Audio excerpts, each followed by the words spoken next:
Mister middle class సినిమాకి నేను ఫ్రీగా వెళ్ళాను. అంటే టికెట్ కాస్ట్ నాకు ఫ్రీగా వచ్చింది. ఇక సినిమా ఎలా ఉందిరా అంటే సినిమా కంప్లీట్గా 90s ఫ్లేవర్లో ఉంది.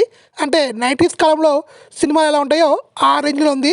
సినిమా డైరెక్షన్ అవ్వచ్చు, రైటింగ్ అవ్వచ్చు, మొత్తం అంతా అవుట్డేటర్గానే ఉంది. అయితే మనం ఎంజాయ్ చేయగలుగుతాము. సినిమా అంతా కాదు కానీ సగం సినిమా అయితే మనం ఎంజాయ్ చేయగలుగుతాము. సినిమాలో డైలాగులు చాలా అతిగా ఉంటాయి. ఎంత అతిగా ఉంటాయంటే 90s కాలంలో ఎలా అయితే డైలాగులు అతిగా ఉంటాయో సేమ్ అలానే ఈ సినిమాలో డైలాగులు కూడా అతిగా ఉంటాయి. ఇంకా శ్రీకాంత్ గారి యాక్టింగ్ ఈ జెన్జీ కిడ్స్కి అయితే కొంచెం కొత్తగా అనిపించచ్చు. ఎందుకంటే ఈ మధ్యకాలంలో తను నెగిటివ్ షేడ్స్ ఉన్న క్యారెక్టర్ చాలా చేశాడు కాబట్టి జెన్జీ కిడ్స్కి పెద్దగా అర్థం కాకపోవచ్చు.